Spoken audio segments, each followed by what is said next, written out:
à tous, j'espère que vous êtes en forme et ce matin nous continuons notre série Assis. Alors on lit ensemble dans Actes chapitre 20 versets 7 à 9. Le premier jour de la semaine, nous étions réunis pour rompre le pain. Paul, qui devait partir le lendemain, s'entretenait avec les disciples et il prolongea son discours jusqu'à minuit. Il y avait beaucoup de lampes dans la chambre haute où nous étions assemblés. Or, un jeune homme nommé Eutychus, qui était assis sur la fenêtre, s'endormit profondément pendant le long discours de Paul. Entraîné par le sommeil, il tomba du 3e étage en bas et il fut relevé mort. Alors, on continue avec cette série des personnes qui sont assises. Et là, on voit une personne qui est assise dans son indécision. David dira « Je hais les hommes indécis ». Élie dira « Jusqu'à quand clocherez-vous des deux pieds ?»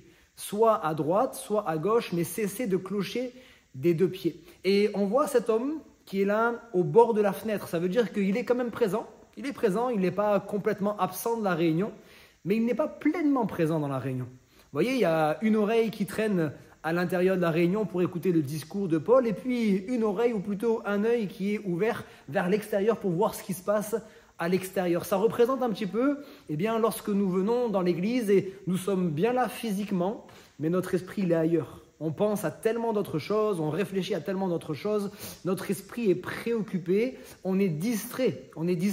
Et ça me fait penser également à cette parabole dans les Écritures où il est dit que la parole de Dieu c'est comme une semence, elle est semée dans différentes terres et il y a une des terres où il est dit que la semence tombe le long du chemin. Donc elle tombe bien dans la terre, mais le long du chemin.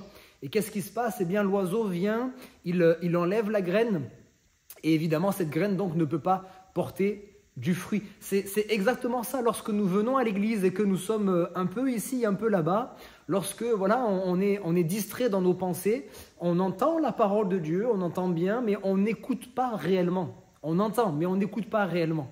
Et du coup, cette parole, elle va être rapidement comme volée. On sait dans cette parabole que l'oiseau représente l'ennemi de nos âmes qui a pour but de voler, constamment voler. Il vient pour détruire, il vient pour voler. Il veut voler la parole de Dieu que Dieu va semer dans notre cœur. Et du coup, cette parole, même si elle a été entendue, même si nous avons dit Amen à cette parole ne portera pas de fruit puisqu'elle n'aura pas l'occasion, elle n'aura pas le temps de s'enraciner en nous. Comprenez ? Donc le Seigneur veut nous encourager encore une fois, à travers d'Eutychus, d'être intentionnel dans ce que nous faisons, d'être à 100% dans ce que nous faisons. Si nous venons à la réunion, nous venons de tout notre cœur. Ne soyons pas comme Eutychus, un petit peu à la réunion et puis un petit peu à l'extérieur. Eutychus va finir par tomber du mauvais côté malheureusement. Et puis je pense évidemment aussi à Bartimée, cet homme dont on a souvent parlé. Il est là le long du chemin. Mais cet homme, lui, par contre, il va comprendre que le long du chemin, ce n'est pas suffisant. Et un jour, sur ce chemin, il y a Jésus qui passe. Alors il va interpeller Jésus. Il va vivre une guérison et il ne va pas retourner s'asseoir le long du chemin. La Bible va nous donner cette précision. Ensuite, il marcha sur le chemin avec Jésus. Je pense également à cet homme boiteux qui était placé devant la porte du temple chaque jour et il était juste à la porte du temple, juste à la porte, vous voyez, donc pas loin du temple, pas très loin de la présence de Dieu, mais pas complètement dans la présence de Dieu. Il était juste à la porte du temple et lorsqu'il va faire une expérience lui aussi, alors que Pierre et Jean sont en train de monter au temple à l'heure de la prière, ils vont dire « Je n'ai ni argent ni or, mais ce que j'ai, je te le donne.